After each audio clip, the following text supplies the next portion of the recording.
Fala, amigos do Esquema Tático, sejam bem-vindos a mais um ET Retrospectiva. Dessa vez vamos falar de março de 2022. Hoje, nesse mês, demorou um pouquinho para sair, porque tá todo mundo ocupado, ninguém vive de YouTube, então a gente tem que trabalhar. Então demorou um pouco para sair o vídeo do Retrospectiva de março.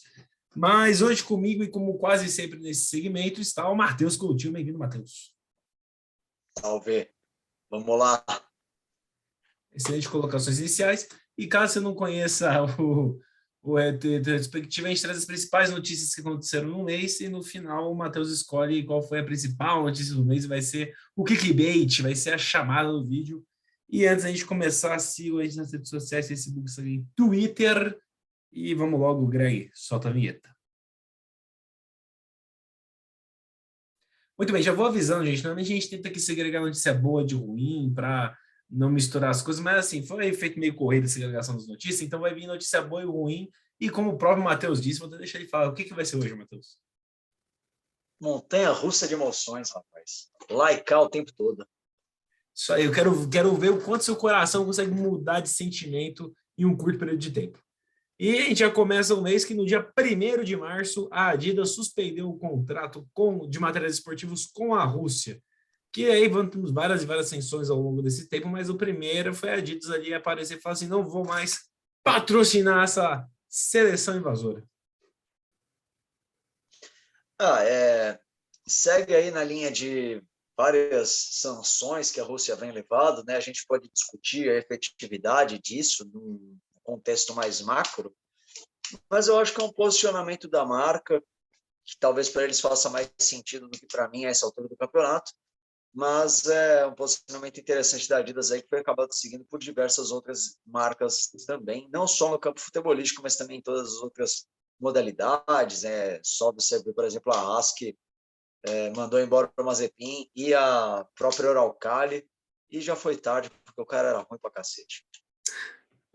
Bom, vamos continuar aqui. A primeira boa notícia, né? Não que da Adidas não seja, mas uma notícia legal de se falar, que aos 14 anos, Máximo Carrizo assinou um contrato profissional com o New York City, se tornou o jogador mais jovem da história da MLS. 14 anos, ô Matheus, você podia estar assinando um contrato com a Major League Soccer e você não assinou. Você está aqui no Brasil ainda.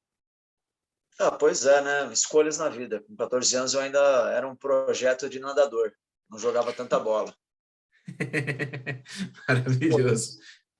Bom, agora vamos falar de uma bela história do Dagson. Ele chegou a ficar 2 anos sem clube. Nesse período ele trabalhava de mototáxi e abriu um lava-jato. Conseguiu se firmar após ter uma oportunidade e no dia 2 de março ele marcou os gols na Copa do Brasil, que classificou o Motoclube para a próxima fase. Mais uma história de um brasileiro que conseguiu realizar o sonho. Eu acho que o charme da Copa do Brasil é justamente esse, né? Você tem histórias maravilhosas nesse Brasilzão de meu Deus, que muita gente não conhece, né? E aí a Copa do Brasil vem para jogar um holofote nesse tipo de história, de superação, uma história de que quantos jogadores no nível dele poderiam estar aí no Brasil jogando bola, fazendo gol, se tivesse mais oportunidades, né? Então joga esse holofote em cima do menino Dagson. E eu vou falar uma coisa, esse retrospectivo vai ser um suco de Copa do Brasil, porque o que tem de notícia legal da Copa do Brasil não está escrito aqui.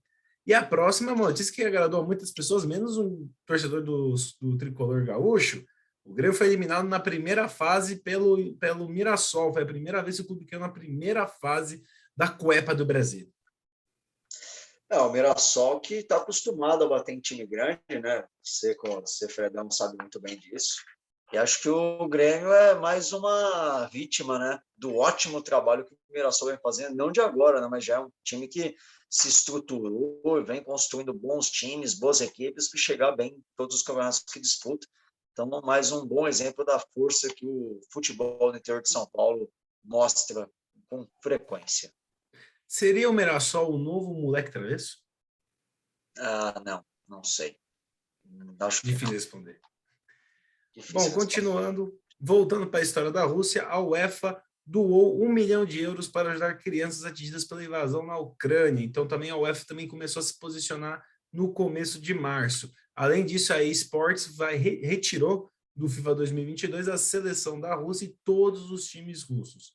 E a próxima notícia não é sobre a Rússia, então só a vez de falar, Matheus. É, quanto à questão da doação da UEFA, eu acho louvável, né? A gente sabe que é um contexto muito complicado que o pessoal está vivendo lá e a gente vai recebendo cada vez notícias mais tristes com o desenrolar do conflito. Então, acho que qualquer ajuda é sempre válida, né? Mas em relação à notícia da EA Sports, que vai tirar a seleção da Rússia, é mais uma daquelas coisas de foda-se, né? Perdendo palavrão, que não vai mudar muita coisa, mas é um posicionamento que a marca se coloca para mostrar que está fazendo alguma coisa, né? Aquela coisa que para inglês ver, mais ou menos, né? Com certeza. Agora voltamos para o Brasil, vamos falar do Sport de Recife. O Sport que tinha sido campeão da Copa do Brasil lá em 2007, mostrando que parecia ser um time que queria gostar da competição, mas parece que desgostou, porque no dia 3 de março o Sport foi eliminado da primeira fase da Copa do Brasil pelo quarto ano seguido. Dá para acreditar? Às vezes pelo Altos do Piauí. É, o esporte, a queda do esporte na quarta vez me surpreendeu. Eu não sabia que tinha caído 4 vezes seguidas na primeira fase. Acho que tinha que ter algum tipo de rebaixamento na Copa do Brasil. Se o time é considerado grande, não passa da primeira fase, não tem porque ele tá lá, pô. Pelo amor de Deus. Abre espaço para outros times aí, que nem a Portuguesa, que estão galgando espaço, né? Mas, enfim, o Altos é uma outra equipe que já há tempos vem fazendo um trabalho, né? E vem se mostrando isso mais uma vez na Copa do Brasil, que é a competição mais democrática do nosso futebol e a única que nos permite ver coisas desse tipo. Você diria que a Copa do Brasil é o puro suco do futebol brasileiro? Não tenho dúvidas disso. Não tenho dúvidas. Assina embaixo dessa afirmação. Bom, agora vamos falar um pouco de Palmeiras, porque no dia 3 de março, o Palmeiras conquistou um título inédito que foi a Recopa Sul-Americana sobre o Atlético Paranaense, mas a notícia é que a Leila Pereira se tornou a primeira mulher na história a conquistar um título internacional como presidente de um time brasileiro. Tia Leila, que é a dona, digo, o presidente do Palmeiras, né? Presidente da Crefisa, praticamente sócia majoritária do clube, vem fazendo um trabalho interessante. Acho que é interessante também essa informação de ser a primeira mulher presidente de um time grande no Brasil. Não tenho muito o que falar, menos que o trabalho tem sido bem feito já de tempos. É um trabalho que começou lá atrás com o Paulo Nobre e vem se mantendo até hoje, fundações muito sólidas. Acho que o projeto do Palmeiras talvez seja um dos mais importantes e que dê um retorno mais pomposo, por assim dizer, em relação ao restante dos times do futebol brasileiro. Parabéns a Leila pela conquista, mas ó, você tem que ser um pouco menos arrogante, tá? Clube de futebol não é empresa, não, a torcida que manda em você. Mas, continuando, o Fluminense alcançou sua segunda maior sequência de vitórias em jogos oficiais em toda a história. Atingiu a marca de 10 vitórias seguidas no dia 3 de março, após vencer o Bangu. Tá, o Matheus não vai querer falar. Eu vou falar isso. Ok. Voltando para a Copa do Brasil, o dia 4 de março, o Internacional foi eliminado pelo Globo, que até então tinha na sua temporada 15 jogos e apenas 3 vitórias. Que desempenho maravilhoso do Internacional Inter. O Inter vem fazendo cosplay de Grêmio no início da temporada, né? Jogando mal pra caceta, e acho que esse jogo foi só a cereja do bolo, né? O Globo que, cara, em certa medida até dominou o jogo em alguns momentos, né? E acho que foi merecida a vitória pelo que foi dentro do que foi mostrado dentro do jogo, né? Então, parabéns aí ao Globo, eliminou mais um time forte aí da competição, facilitando a vida de quem sabe outras equipes chegarem mais longe nessa competição maravilhosa. Continuando na Copa do Brasil, Antônio Carlos, o pai do Richarlison, sim, do pomo da seleção brasileira, é o fundador do Nova Venécia, time capixaba, que com apenas 10 meses conseguiu chegar na segunda fase da Copa do Brasil, após eliminar o Ferroviário do Ceará. Outra história bonita, é um time com apenas 10 meses, chegando já a uma segunda fase de Copa do Brasil. Eu não diria bonita, mas eu diria interessante, né? Uma equipe que tem um patrocínio inusitado, por dizer assim, né? Mas acho que é mais um daqueles casos que mostra que o futebol brasileiro é surpreendente, né? E às vezes as equipes mais modestas, né? conseguem se organizar e vencer as maiores. Né? Se vê que nesse caso o Ceará, que é o Ferroviário, que é um dos maiores times do Ceará, não tem a mesma força no cenário nacional quanto o Fortaleza, quanto o Ceará, por exemplo, mas é uma equipe que, né, pelo menos se esperava que passasse na segunda fase, acabou sendo surpreendido pelo Nova Venezia. Bom, agora outro, mais um pouco do puro suco do futebol brasileiro. Vamos voltar a falar do Internacional de Porto Alegre. Alexandre Barcelos, presidente do Inter, revelou que buscou estatísticas de treinadores na Wikipédia. Abre aspas para o presidente. É legal vocês fazerem também, é bem simples e é bem colegial.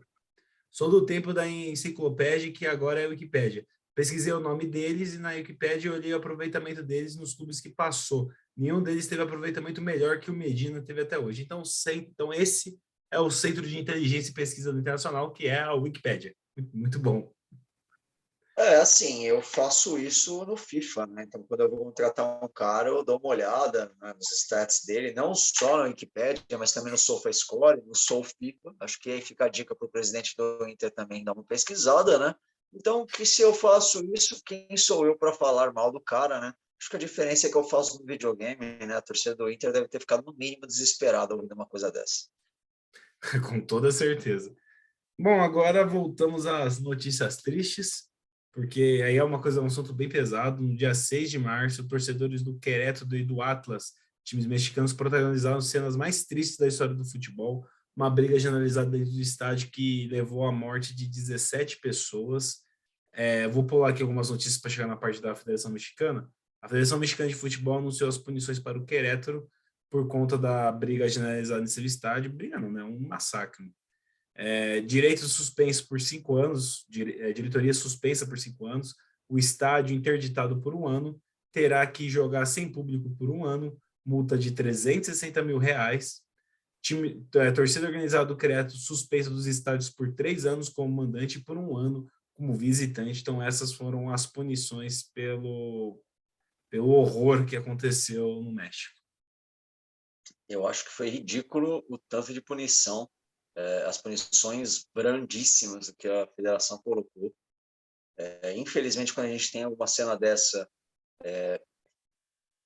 quem tem que sofrer é a própria equipe, né? Porque a gente sabe que é muito difícil que os torcedores sejam presos, sejam punidos, a gente sabe esse contexto difícil, né?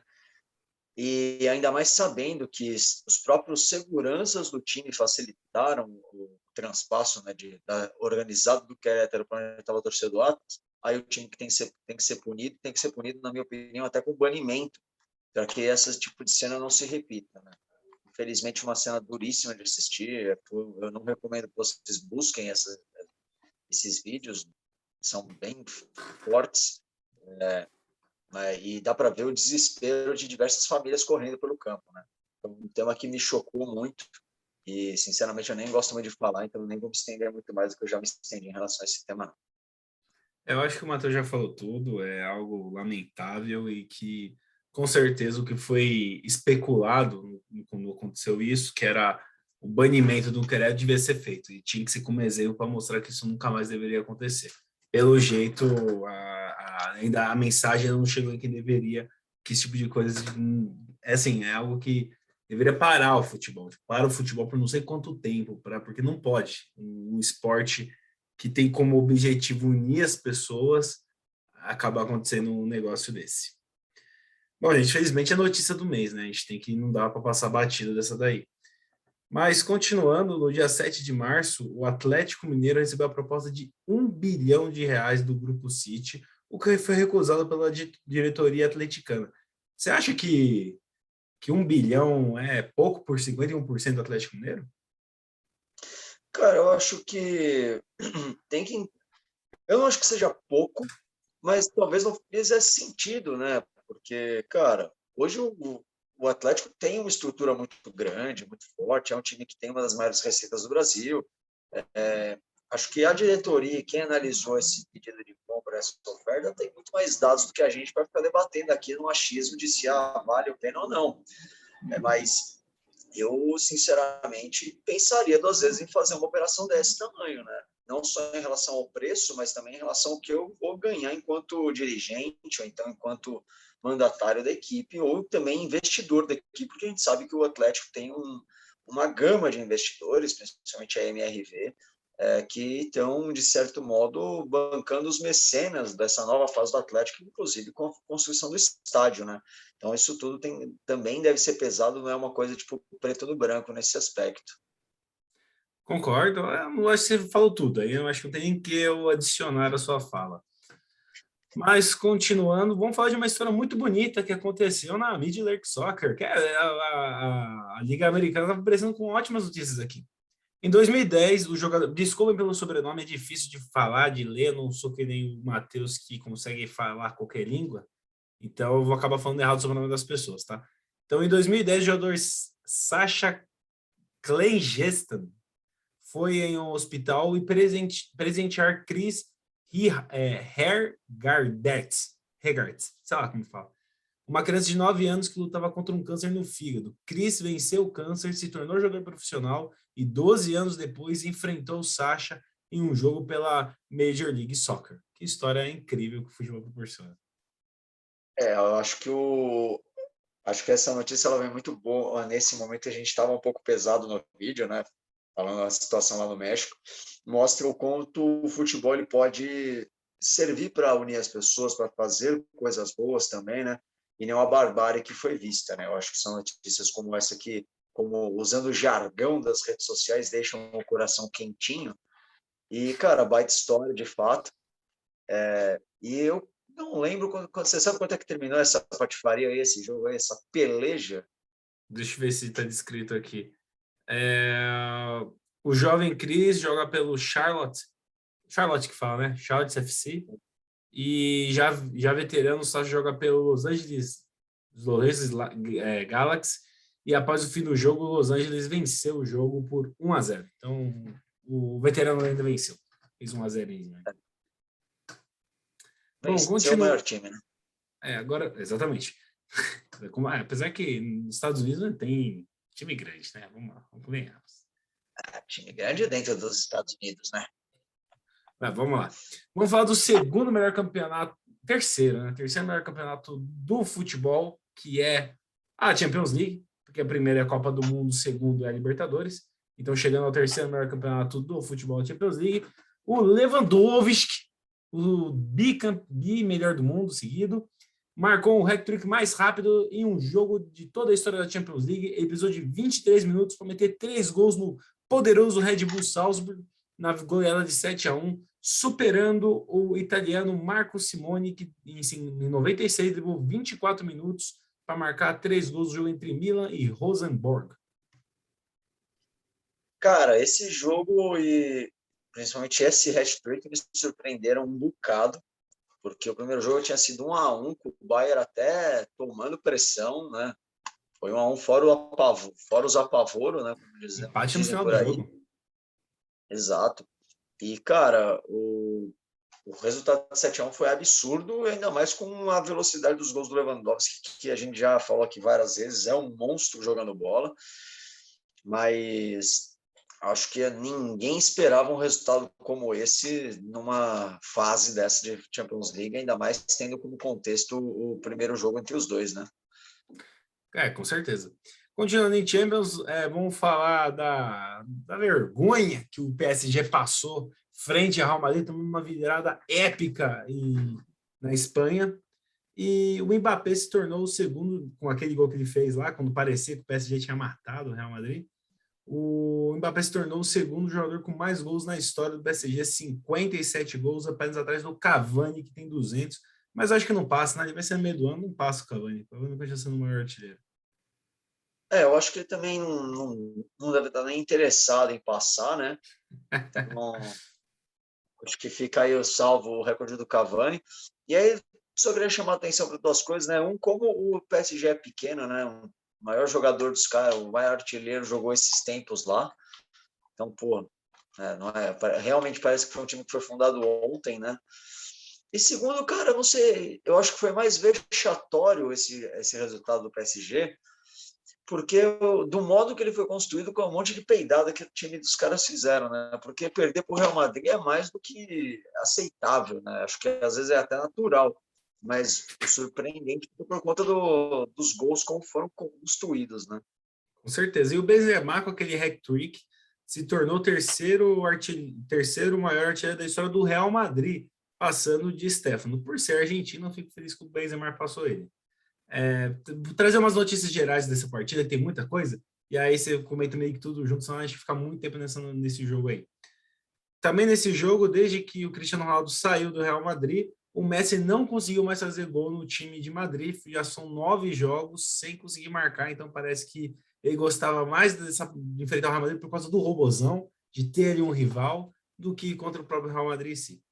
Também apenas 4 jogadores conseguiram marcar um hat-trick na Champions League quando seu time estava precisando exatamente dos 3 gols para não ser eliminado e conseguir a classificação.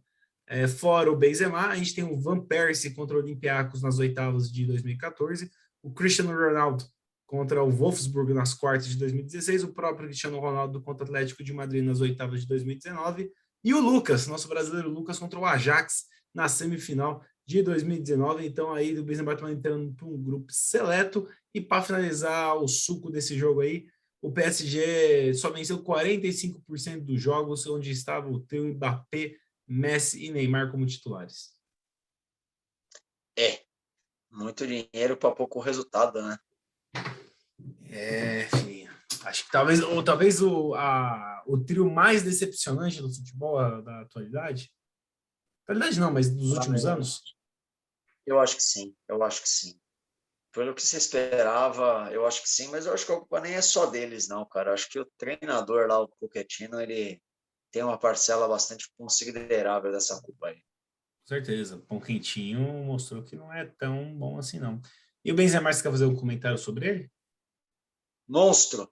Espero que ele não jogue nada na Copa. Perfeito. Voltando para a Copa do Brasil, no dia 10 de março, pela primeira vez na história, o Vasco foi eliminado na Copa do Brasil por um time da Série D do Brasileirão. Dessa vez foi eliminado pelo Juazeirense, que já tinha aprontado no ano anterior contra o Cruzeiro quando eliminou a Raposa. E vai ser adversário do Palmeiras agora em abril, hein? Olha só, será que temos mais uma surpresa do Juazeirense? Não sei, quem sabe? O Palmeiras tem um histórico bastante complicado na Copa do Brasil quando enfrenta times de menor expressão, né? Vídeo Asa de Arapiraca, por exemplo. Mas eu acho muito difícil. O time do Palmeiras é bem mais arrumado que aquele de 2002. Mas fica aí, como a gente falava antes de outras equipes que tinham estruturas fortes já de outros tempos, o Juazeirense parece também ter feito a lição de casa, né? Foi bem na última Copa do Brasil, manteve aí as coisas nos trilhos, né? E volta a surpreender um time grande na Copa do Brasil, dessa vez o Vasco, que mereceu perder porque não jogou porcaria nenhuma. Mas se for por isso, o Vasco não está começando a perder há muito tempo. Faz tempo que não joga porra nenhuma. Mas aí eu só estou falando do jogo, né? Eu não levantei ainda o aspecto do restante da temporada do Vasco. Bom, agora a gente vai ter o momento governo britânico versus Chelsea. Então, o governo britânico sancionou o Abramovich, dono do Chelsea, que é muito amiguinho ali, muito próximo do senhor Putin.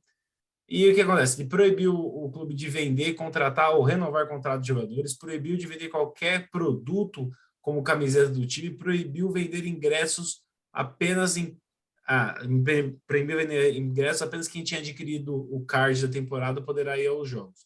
Fora isso também, a Tree suspendeu o seu contrato com o Chelsea e pediu para que o time retirasse a sua marca da camisa imediatamente.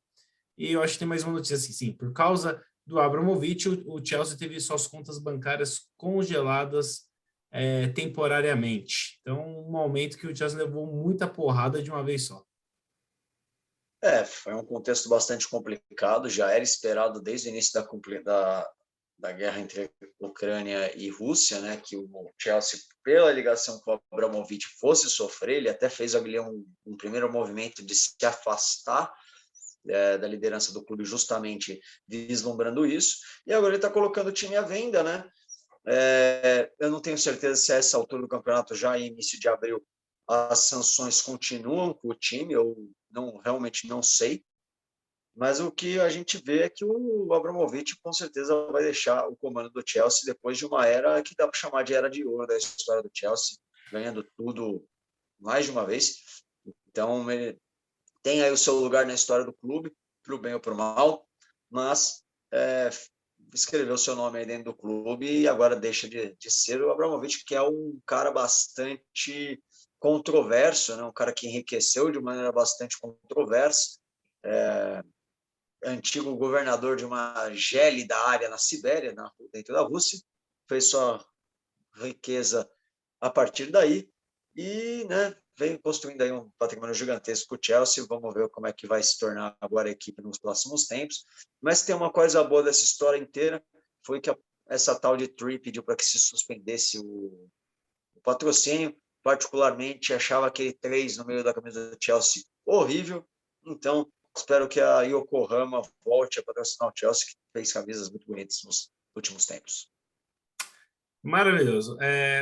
Vamos falar de futebol feminino. O time feminino do Barcelona conquistou o título espanhol faltando 6 rodadas para o fim do campeonato. O Barcelona venceu venceu todos os jogos, venceu todos os 24 jogos, tá difícil de falar essa frase, que disputou e marcou 136 gols em 24 jogos, uma máquina mortífera chamada Barcelona. O Barcelona feminino que, cara, já na última temporada colocou 2 das 3 melhores jogadoras do mundo, né? Tem a Alexia Putellas, que é a principal jogadora do time, é a melhor jogadora do mundo. Eu acho que acabou a competitividade. Talvez, como a Austrália fez no passado, o Barcelona tem que, sei lá, jogar uma Superliga feminina, porque para ver se tá graça, né? Porque, pô, esse resultado me lembrou muito uma época que eu jogava Master League. E eu fiz a mesma coisa com o Real Madrid, venci todos os jogos, ganhei com uma margem gigantesca e depois eu aumentei a dificuldade e aí eu não consegui o título na temporada seguinte, foi bem decepcionante. Vamos aguardar para ver se o time do Barcelona vai subir a dificuldade na temporada que vem, porque, cara, não tem o que se falar, uma temporada perfeita do time do Barcelona, que vem empilhando conquistas desde a temporada passada. Vamos voltar a falar do Benzema, porque o cara estava voando no mês de março. Ele se tornou o jogador francês com mais gols na história do futebol, 413 gols, superando o que para mim é melhor que ele, Thierry Henry com 411. Olha, entre Thierry Henry e Benzema é uma discussão interessante. Eu acho que o Benzema tem aí seus méritos por ter conquistado mais títulos que o Henry. O Henry que passou boa parte da carreira no Arsenal, então dava para ver que ele não gostava muito de ser campeão. Mas jogando ali pela habilidade é uma disputa bem dura. E quanto ao Benzema, cara, acho que é o que a gente já falou antes, né? Um monstro, e eu espero que ele gaste todo o futebol dele antes de novembro para que ele não atrapalhe o Hexa. Com certeza. E vamos falar do Cristiano Ronaldo, que é a sua paixão platônica. Mas não vamos falar bem dele, não. Vamos falar de uma parte triste dele, então segure as lágrimas. O Cristiano Ronaldo nunca tinha sido eliminado pelo Atlético de Madrid e foi na quarta vez que enfrentou o time espanhol no mata-mata de Champions, no dia 15 de março, foi eliminado em casa. E detalhe, pela terceira vez na carreira, o Cristiano Ronaldo disputou 90 minutos de um jogo de Champions League e não fez nenhuma finalização. A primeira vez tinha sido quando ele era jovenzinho, quando ele jogava no Manchester, contra o Panathinaikos em 2003, compreensível. Depois, quando teve o Real Madrid e Barcelona em 2011, que era aquele Barcelona imparável do Guardiola, e agora, 11 anos depois, contra o Atlético de Madrid, que aí foi uma partida horrenda do time do Manchester como um todo. Essa temporada está sendo bastante dura para o Cristiano Ronaldo e também para o próprio Manchester, né? Uma equipe que não encaixa, uma equipe que parece que não tem opções. É sofrível ver o Cristiano Ronaldo dentro desse time do Manchester, porque é um cara que destoa, claramente. E acho que esse resultado ele é óbvio reflexo de tudo que foi se desenhando ao longo da temporada como um todo. O Manchester era o famoso elefante em cima da árvore, ninguém sabe como apareceu lá, mas a gente sabe que vai cair em algum momento dentro dessa Champions e caiu. Bom, o Spotify fechou com o Barcelona para ser o principal patrocinador do clube e do Camp Nou. E a partir desse contrato será chamado de Spotify Camp Nou. É a primeira vez na história que o Barcelona vende o nome do estádio Não foi divulgado os valores do contrato, mas a imprensa espanhola disse que é em torno de 70 milhões de euros por ano, o contrato válido até 2022, 2023. O que você acha dessa parceria? O Barça que foi mudando, né, os seus princípios. Antes era um time que não poderia ter patrocínio na camisa, deixava só o negócio da Unicef com um gesto de solidariedade, né, mudou a mentalidade para ter patrocínio. E agora, além de ter patrocínio, vende o nome do estádio. É uma mudança muito brusca, né, para a cultura do que se tinha no Barcelona. Money Talks, né, meu amigo? Money Talks. A gente sabe a situação que o Barcelona vive em relação a dinheiro. A gente sabe que a crise que o Barcelona viveu e ainda vive, né, ao longo dessas últimas 2 temporadas é bem séria. E, cara, chega um momento onde, né, a gente precisa, às vezes, se vender para manter as contas em dia, né? Tem gente que vende as suas horas de trabalho, o Barcelona vende o naming rights do Camp Nou, cada um vende o que tem. Achei interessante, eu gostei bastante da parceria, da proposta, né? Parece que vão estampar o nome de bandas ou de cantores, né? Artistas que estejam com suas músicas no Spotify. Então, acho que vai ser, no mínimo, inusitado ver o Barcelona jogar e, sei lá, parece a foto do Bruno Marrone na camisa. Eu compraria uma camisa do Barcelona com a estampa do Bruno Marrone, não sei como você, Fred. Eu compraria uma camisa do Barcelona com um podcast esquema tático na camisa, assim, na frente. Eu Também. compraria. É que aí a gente precisa reativar o podcast de esquema tático, né, para a gente aparecer lá. Então valorize a gente, Spotify. Fica aí a crítica indireta do Matheus. Mas continuando aqui, vamos falar do futebol brasileiro, que, olha, que momento. O América Mineiro chegou à fase de grupos da Libertadores pela primeira vez na história, passando por times dificílimos como o Guarani do Paraguai, que tem time que tem muita dificuldade para enfrentar, e o próprio Barcelona de Guayaquil, que foi semifinalista da última Libertadores, graças à fora atuação do time todo, mas um grande destaque é o Jailson, que foi decisivo nas cobranças de pênaltis nos 2 confrontos. Parabéns ao América Mineiro, fiquei muito feliz pela classificação. A gente falou bastante do América Mineiro no vídeo da Libertadores, né? Também não vou me alongar muito, mas eu acho que é louvável, sim. E uma vitória absurda do time do América, que antes era a terceira força de Minas, agora, né, já existem pessoas falando que é a segunda força de Minas Gerais. Então, acho que é uma discussão válida a partir desse momento hoje. Mas, de fato, fiquei muito contente pelo resultado que o América vem fazendo. É um trabalho já bastante coerente que está sendo feito há tempos e chega aí num ápice, né, digamos assim, de uma fase de grupos de Libertadores, onde vai enfrentar o Atlético Mineiro, então vai ser um grupo bastante interessante. Com certeza. Bom, agora eu vou, de novo, a Copa do Brasil aparecendo aqui com um destaque muito especial. O Netflix patrocinou o Tum Tum no jogo da Copa do Brasil contra o Cruzeiro. O Tum Tum, time do Maranhão, tem apenas 9 meses e ganhou destaque após eliminar o Volta Redonda na primeira fase da Copa do Brasil. Na primeira vez que... Peraí, desculpa. Pela primeira fase da Copa do Brasil. Curiosamente, o jogo foi transmitido pelo Amazon Prime. Maravilhoso. Assim, né? A gente que tem uma certa vivência, né? A gente já viu algo parecido acontecer na final da Copa João Avelange, né? Onde o jogo transmitido na Globo tinha a estampa do SBT na camisa do campeão brasileiro, né? Para mim Hã? Do Vasco. Justamente, do Vasco. Então, assim, nada se cria, tudo se copia.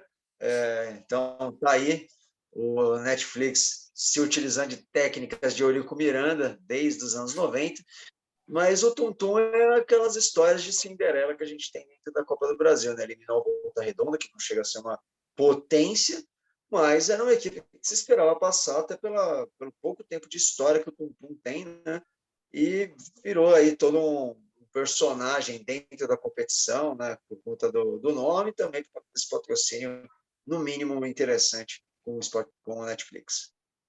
Cara, agora você falando de coisa interessante, de histórico, vamos falar do Tocantinópolis, que chegou na terceira fase da Copa do Brasil pela primeira vez na sua história. O clube ganhou 1,9 milhões de reais de premiação, que é 38 vezes a sua folha salarial, e, digo mais, se classificou com um gol de Bilal.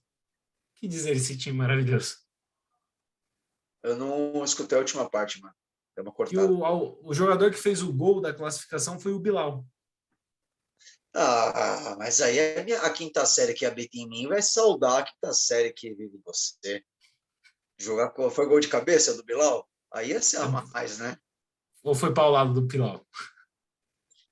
Então, às vezes deu aquela paulada de longe, né? Complicado. É, não tem como, né? A quinta série é mais forte. Quando a bola vem alta, os caras cortam mesmo. Ou será que ele entrou com Bilal, bola e tudo? não dá para saber, não dá para saber, né? Eu só fico me perguntando, será que o Bilal tem ombro? É um bom questionamento. Mas, Mas, enfim, piadas de quinta série. Antes da gente ser banido pelo YouTube, depois desse monte de piada sem noção, cara, o que dizer, né? Copa do Brasil sendo a Copa do Brasil, né? Maravilhoso torneio. E eu fiquei bastante, achei bem inusitado o tanto que dinheiro que esses caras arrecadou com isso, né? Porque, pô, 38 vezes a folha salarial do clube. Fico imaginando o que não dá para fazer uma noite, tendo uma noite com o Bilal e esse prêmio todo. eu acho que é a primeira vez que um Bilal faz 1,9 milhões em 90 minutos. Há controvérsias, né? Há controvérsias. Tem muito cara aí nessa vida aí que tá ganhando dinheiro com o Bilal também, fazendo outras coisas, né? Mas 90 minutos é um tempo muito curto para levantar todo isso daí de grana. Cara, aí eu já vou parar por aqui as piadas, Tá senão bom, a gente vai vai. tomar um banho. Tá bom. No dia 18 de março, o Gabigol foi denunciado por. Coisa ridícula. Foi denunciado pelo procurador-geral do TJD do Rio de Janeiro por comemorar um gol em direção aos torcedores do Vasco. Realmente, o TJ não tem mais nada para fazer mesmo. Tá com tempo sobrando, tá com muito tempo livre. É, que dizer, né, cara? Eu acho que assim, eu entendo que a gente tem que ter um certo respeito pelo rival, né? Ainda mais porque a gente sabe que tem gente ignorante nesse mundo, que não leva na brincadeira as coisas que são brincadeira. Mas, pô, aí também eu acho que é um pouco demais, né? O cara não poder comemorar um gol é um pouco chato, né? Mas, enfim, fica aí a menção tipo, TJD por essa decisão esdrúxula. Patética e pífia, que nem diria Mauro César. Bom, vamos lá. Em uma semana, no dia 18 de março, o Palmeiras enfrentou os três principais rivais, vencendo todos, 1-0 no São Paulo, 1-0 no Santos, 2-1 no Corinthians. E foi a segunda vez na história que o Verdão conseguiu fazer isso. Então, realmente é o time histórico de Abel Ferreira, que muitos já dizem que é o melhor, que é o maior técnico da história do Palmeiras, e eu tô quase concordando já. Eu não entro nessa vereda por não ter musculatura para participar desse debate, mas de fato é um time que é extremamente competitivo, um dos melhores times que a gente já viu no Brasil. Então, eu acho que faz sentido a comparação, mas novamente, não entro nessa vereda por não ter como debater. Bom, no dia 20 de março, o Xavi atingiu a marca de, em 25 jogos, perder apenas 4 com o Barcelona. Desde quando assumiu o time, são 25 jogos, 14 vitórias, 7 empates, 4 derrotas. E o Barcelona voltou a jogar um futebol competitivo, hein? Caramba, será o Xavi o novo Guardiola? Olha, o chavismo é real, você pode acreditar ou não, mas ele é real e ele tem dado resultados. Me surpreendeu demais, eu esperava que ia demorar mais tempo para esse trabalho engrenar, mas não é de hoje que o Barcelona traz antigos ídolos no campo para comandar o time ali no canto, nas quatro linhas, na linha lateral, né? E dá resultado, né? Se eu pudesse cortar essa parte, eu agradeço. Eu vou gravar de novo. Não, tá maravilhoso, vamos continuar. Não, corte. É... Nossa. Chavismo. É... Quê? Vamos andar, vamos andar. Bom, basicamente o Xavi é o novo Guardiola aí, que era o novo Cruyff, e assim vai os ídolos do Barcelona aparecendo como técnicos. Agora, uma outra história muito bonita, Matheus. No dia 20 de março, Mustafa Cissé jogava num time de refugiados na oitava divisão da Itália e no dia 20 de março ele estreou pelo Atalanta e marcou o gol da vitória contra o Bolonha. Então, outra grande história aí de vitória fora do Brasil dessa vez de pessoas que têm pouco e conseguem conquistar algo grande. Cara, esse jogo foi até interessante porque eu assistia, eu estava vendo esse jogo aí dentro de um dos serviços de streaming que eu assino, né? Não vou fazer propaganda porque não nos patrocinam, mas, cara, eu tava vendo esse jogo e na hora que eu vi o gol, eu olhei, falei, pô, bacana, legal, o gol do Atalanta. Só depois que eu fui entender a história toda. Mas é mais uma daquelas histórias bacanas que o futebol proporciona, né? E como o futebol ele pode ser uma ferramenta de inclusão social também, né? Uma população que saiu do seu país, muitas vezes forçado, e não porque ela quis, não porque ela quis roubar empregos de outras pessoas, mas por uma necessidade dela. E como o futebol tenta aí pode ser usado até como ferramenta de inclusão social, fica aí a crítica social poderosa, mas é muito bacana, de fato, a história do Cissé, que está aí fazendo gol. Bom, agora vamos falar das ironias do futebol. Vamos lá. Quando tinha 13 anos, o Patrick de Paula foi aprovado na base do Botafogo, mas ele não permaneceu, pois o clube não quis arcar com os custos das suas passagens. Agora, com 22 anos, o Patrick de Paula se torna a contratação mais cara da história do Botafogo, 32,7 milhões de reais por 50% do passe. Isso porque não quis pagar a passagem do menino. Olha só que o retorno que teve.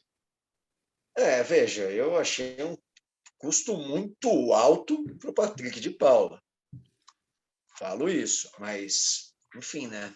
É o jogo que está sendo disposto a ser jogado. Vai mostrando aí que o John Textor vem para abrir a carteira mesmo e tentar tornar o Botafogo uma máquina.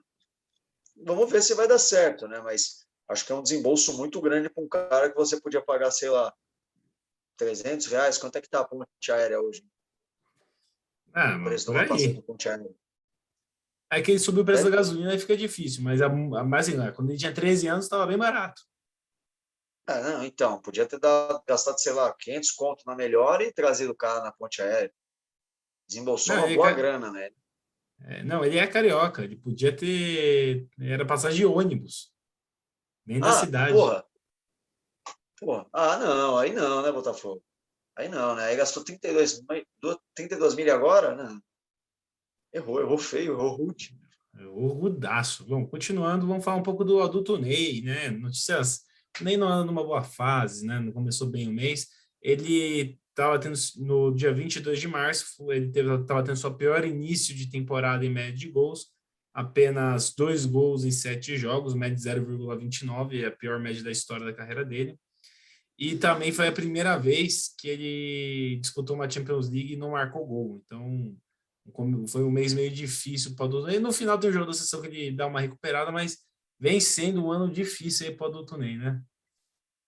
É, assim como 2002 foi um ano difícil para o Ronaldo, 2022 vem sendo um ano difícil para o menino Ney. Vamos aguardar cenas nos próximos capítulos. Mas não estou Palavras, iludido. palavras Ainda. fortes. Palavras muito Muito fortes. fortes. Muito Mas eu fortes. acabo comprando sua ideia porque eu sou iludido também. Bom, pela primeira vez em toda a história, a Itália perdeu um jogo em casa pelas eliminatórias da Copa do Mundo. Foi aquele histórico 1-0 da Macedônia no último minuto. E de quebra, também pela primeira vez na história, a Itália ficar fora de 2 Copas do Mundo em sequência. Então, parabéns aí aos envolvidos pelo pior momento da história da seleção italiana. E assim, é muito interessante porque a Itália atual campeã europeia, veio com toda a venceu constância, né? E eliminada por uma equipe que não tem um mínimo, não tem aí muita tradição, né? Agora, eu já escutei gente falando que, pô, é uma pena a Itália estar fora, a Itália não merecia estar fora. Irmão, se você jogar um jogo de 90 minutos, você dá 35 chutes e acerta 4 no gol, cara, você tem que estar aí. Você não pode se classificar. Você deu trabalho pro cara, pro arqueiro lá 4 vezes, véio. 30 chutes, não. Vai botar o pé na forma, irmão. Sem Isso porque é condição. o supra-sumo desse país, né? Teoricamente. Pois é. Não é 30 chutes, você, Gui e Leozinho. Não, cara. Os caras bons, tipo, um Immobile. Não, os caras não fizeram. Então tem que ser eliminado mesmo. Falando em cara bom, vamos falar do Navas, que a gente sempre defende que é um injustiçado do futebol europeu. Ele mostrando que não, além de ser um grande goleiro, é um grande ser humano, pois ele abrigou 30 refugiados ucranianos na sua casa, dando comida e roupas. Então, realmente, o Navas é uma pessoa diferenciada, não só dentro de campo, mas como fora dele também. Acho que a atitude é louvável, né? E é assim, é difícil a gente falar num momento como esse. Acho que qualquer ato de humanidade a gente tem que dar de certo modo, tem que dar o palco, tem que dar os parabéns, e que isso sirva de exemplo para outros jogadores, para outras pessoas que tenham aí condições de ajudar, que ajudem, né? E não só os ucranianos, mas também outras populações que estão sofrendo diversos problemas em seus países e estão refugiados, estão nessa condição. Volto a fazer o mesmo discurso que eu fiz no caso do Cissé. Muitas vezes pessoas que não têm condição de se manter ou não podem ficar no seu país acabam tendo que buscar uma vida melhor. Então, espero que seja esse nível de empatia continue se propagando e não pare apenas nos ucranianos, né? Mas, de fato, espero que o Navas chegue na Copa do Mundo, porque é um grande goleiro. Depende muito dele, né? Pela situação que ele está defendendo, depende muito dele ultimamente. Mas vamos falando em CONCACAF. No dia 27 de março, o Canadá confirmou que vai disputar sua segunda Copa do Mundo na história. Então, um grande chupa a todos os membros da bancada do Esquema Tático. Só isso que eu tenho a dizer. Olha, eu acho que assim, para quem não sabe, os jogadores que você estava enchendo a bola e você ainda não sabe, você está falando demais. Mas, de fato, parabéns pela campanha histórica do Canadá, uma equipe que tem jogado aí, montado bons elencos, tem montado um bom elenco, né, para a Copa. Não acho que vá longe, mas estar entre as 32 já é histórico para o Canadá. Então, parabéns aí para os canadenses, mostrando que é muito mais do que hockey e curling que se disputa lá. Com certeza. E agora vamos fazer um merchan aqui. O Paysandu lançou uma campanha para combater a pirataria e colocou a sua camisa oficial do clube de 2021 à venda por R$ 50. Então comprem camisa do Paysandu. Eu provavelmente vou pesquisar e tentar comprar a minha, porque é uma oportunidade rara dentro de camisas de times grandes no Brasil. Cara, eu acho que eu já vi esse mesmo tipo de ação acontecer em outros lugares, em outras equipes. Se eu não me engano, o Sport também chegou a fazer, ou foi o Sport ou foi o Náutico, agora eu não lembro, que chegou a fazer uma ação parecida, né? A gente tem outras equipes que fazem camisas, as oficiais, as réplicas dos jogadores, né, em camisas mais acessíveis, que são a edição de fã. Acho que é um caminho muito bacana para que os times façam, se aproximem de seus torcedores, que não têm a mesma condição de bancar 300 conto numa camisa toda vez que sai, né? Eu já acho caro as camisas que eu compro da Portuguesa e, assim, é a metade do preço do que eu vejo numa Centauro, numa loja de shopping da vida. Então, acho que é louvável o que o Paysandu está fazendo e, de fato, né? Eu, como torcedor, não ia deixar de comprar uma camisa do meu time porque eu não tenho como bancar 300 conto. Eu vou na banca do camelô e vou comprar por R$ 30. Agora, se eu tenho a possibilidade de pagar por R$ 20 a mais uma camisa que vai do meu clube e vai, de certa maneira, ajudá-lo, eu preferia muito mais fazer isso. Então, é muito saudável, muito bacana a ação e que espero que outros times copiem isso e façam camisas mais baratas, porque, pô, 300 conto uma camisa de time é piada, irmão. Num país como o Brasil não tem como. É um tapa na cara do torcedor. Sem Porque não é dúvida. só ele, é ele, o filho, a esposa, tipo, mano, é um salário mínimo em camisa. Não dá, cara, é um absurdo. Mas, Justamente. enfim, vamos voltar a falar de boas notícias, de coisas que o futebol traz pra gente. O Eriksen voltou a jogar pela primeira vez no estádio em que sofreu a parada cardíaca 9 meses atrás e marcou um belíssimo gol. Que momento, hein? O Eriksen voltando aonde a tragédia, né, se podemos colocar assim, aconteceu. Cara, isso foi uma história que me trouxe bastante alegria, né? E todos ficamos muito chocados. Quem gosta de futebol ficou muito chocado com o que aconteceu com ele. É um jogador que, particularmente, eu gosto muito de vê-lo jogar.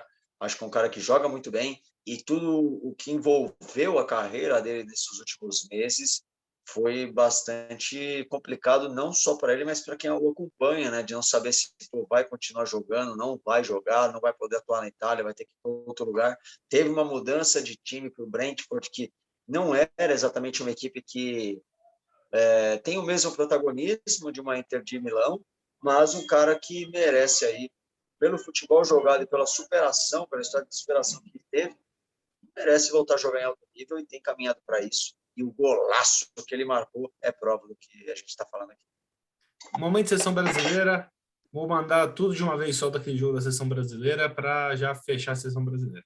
Então, naquele último jogo contra a Bolívia, o Vinícius Júnior marcou seu primeiro gol pela seleção.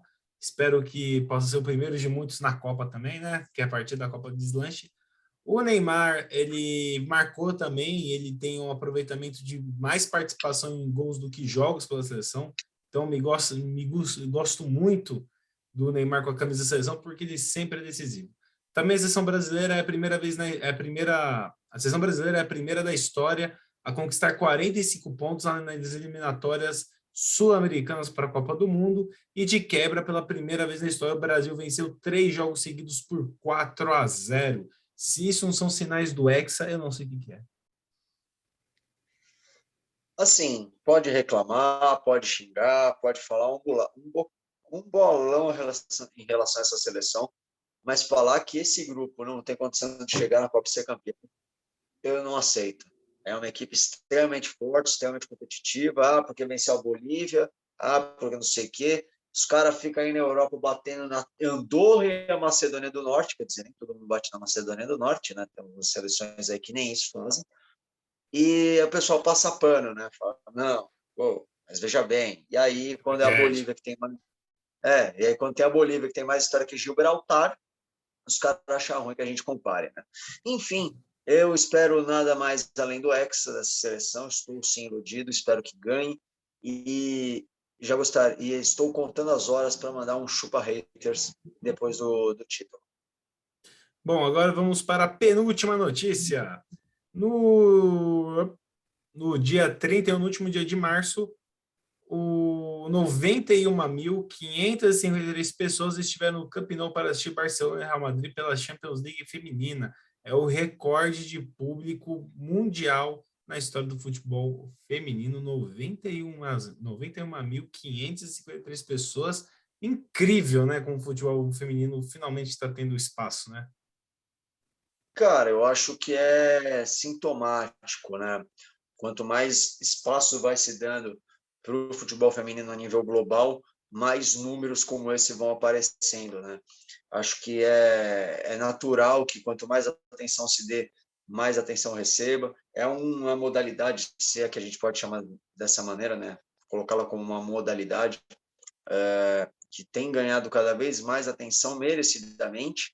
Desde as últimas 2 Copas do Mundo, tem crescido cada vez mais o interesse e que se mantenha, né? A gente já falou aqui do altíssimo nível que joga algumas equipes, a gente sempre fala de Champions League feminina quando tem as decisões. Então, pô, eu acho que merece sim todo o palco que está sendo dado. E, cara, muito bacana ver o recorde sendo batido, né? O Camp Nou, que é um estádio que cabe mais de 100 mil pessoas, você ter mais de 90 mil lá, sinal que lotou o estádio quase inteiro para um massacre do Barcelona, porque foi o que aconteceu, o Barcelona acabou ganhando. Com certeza. E a última notícia do mês foi um jogo entre um Fla-Flu, Fluminense e Flamengo. O Fluminense venceu por 2-0 e atingiu uma marca de 4 vitórias seguidas sobre o Flamengo, algo que não acontecia desde 1931.